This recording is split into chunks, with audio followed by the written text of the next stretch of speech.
Hi students, welcome to lesson 3. This week we will learn about values. But before we begin, I would like to do a quick review of what we learned last week. So last week we focused on line drawing. And we did this because line is really the most basic and fundamental principle of drawing.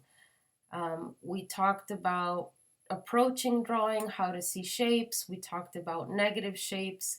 We talked about the sighting technique that can help us draw more accurate proportions. The sighting technique also helps us understand the angles between forms. The second assignment from last week is very much related to the first one. So with this assignment, of course, we have more lines that travel across the form's surfaces. It's very important to understand the relationship between line and form before we can move on to shading.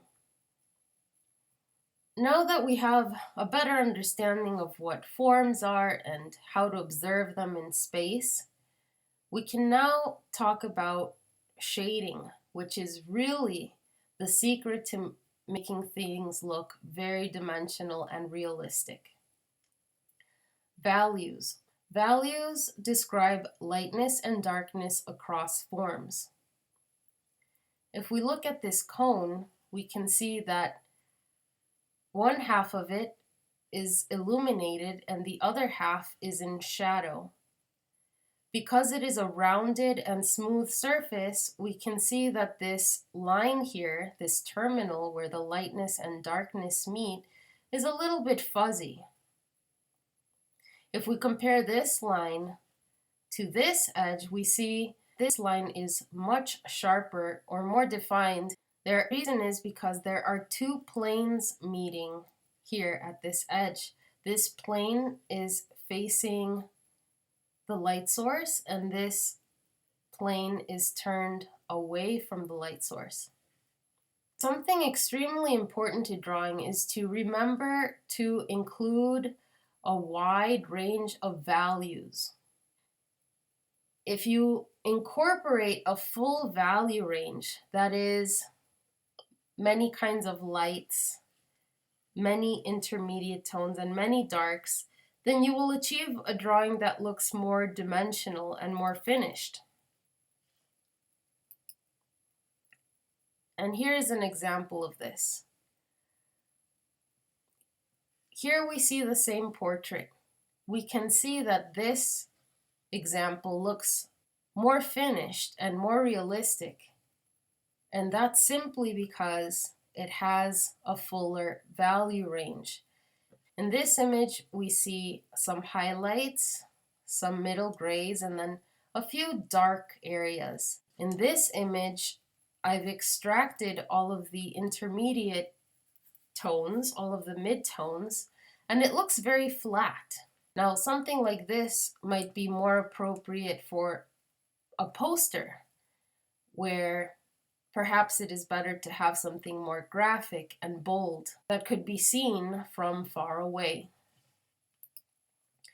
This is what a traditional value scale looks like. All artists learn about the value scale. On one end, we have the darks, also called the low values. In the middle, we have the midtones, and the lights are called high values. So when we look at actual forms in space, the lights and darks that we observe have names. The lightest area on your form is called a highlight, and it is a direct reflection of the light source. The darkest shadow on your form is called the core shadow, and in between your light and dark you have different midtones. The cast shadow is the shadow that is cast by your object. Notice there is the light side. Here we have the dark side. But notice this lightness within the dark area. That might seem strange.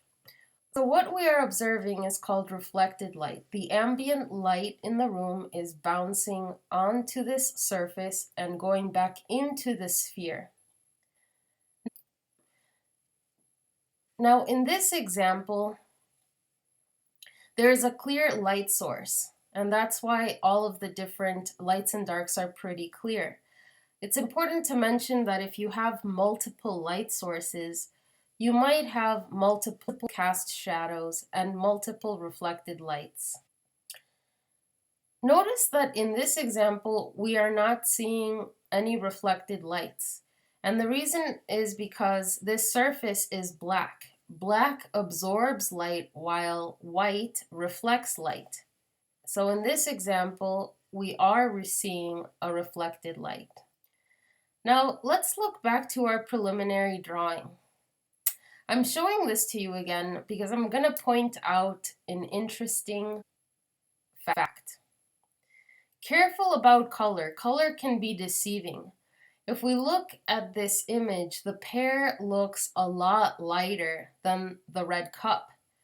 However, if we see this in black and white, you'll notice that in actuality, the pear is not significantly lighter than the cup.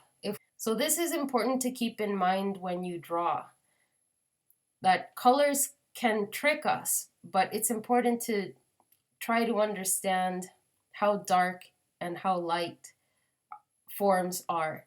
I think it's actually very helpful to take photos and add a black and white filter to help us see the values.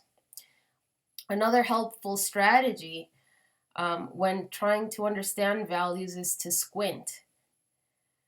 Squint at your forms when you look at them, and this will make them seem more abstract, and it might be helpful when we focus on the values.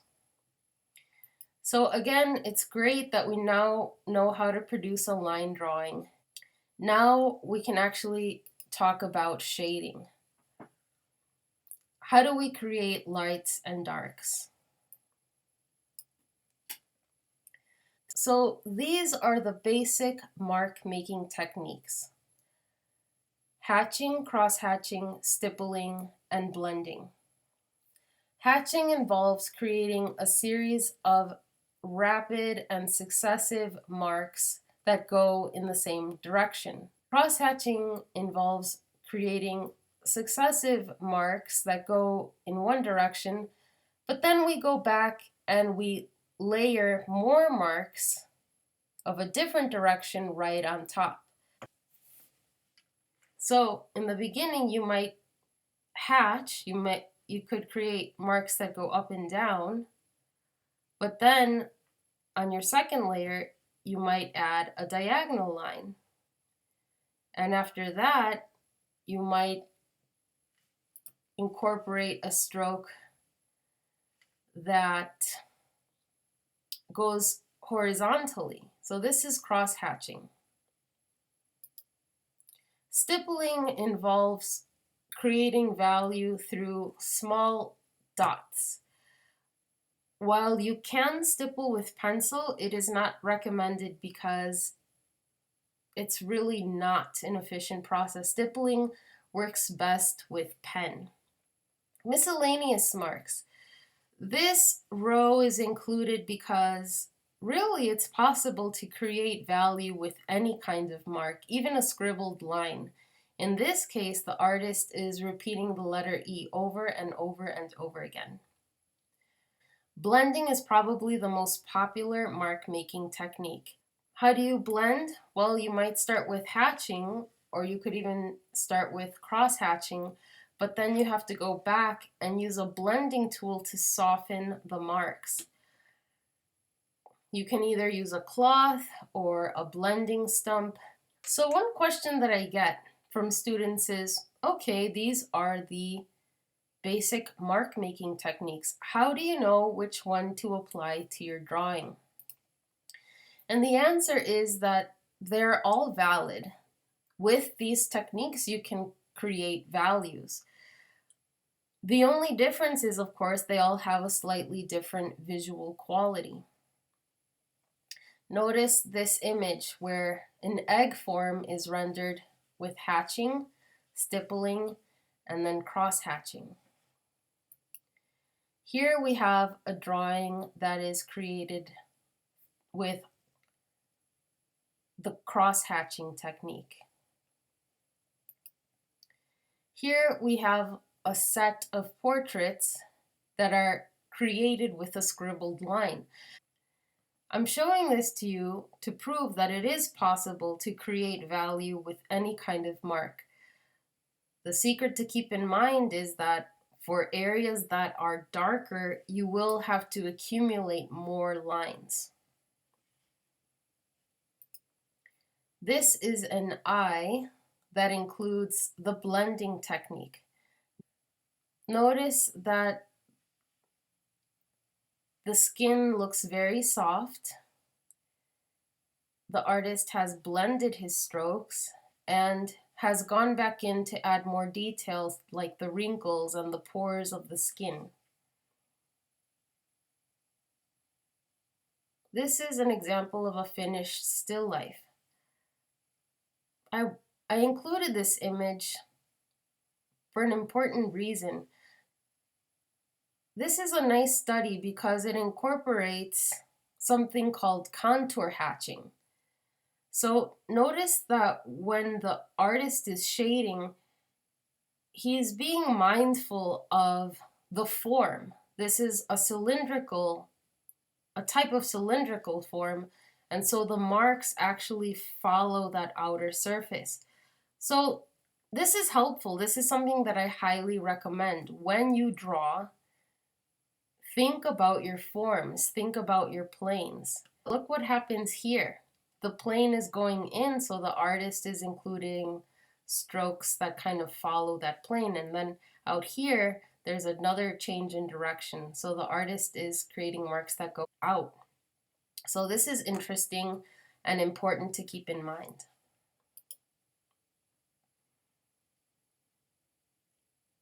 In terms of shading, it is a process. You do want to start out kind of light and then progressively get darker. Here we add some midtones, and then at the end you really want to make sure you capture the darks.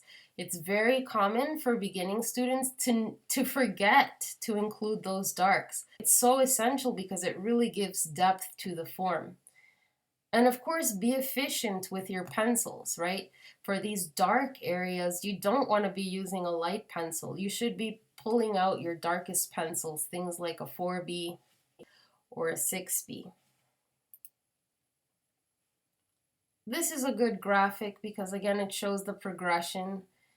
In the beginning, you're just kind of blocking out shapes, figuring out the placement of things, understanding the spatial relationships, the angles. Once you have an accurate line drawing, then you can start incorporating all of those different values.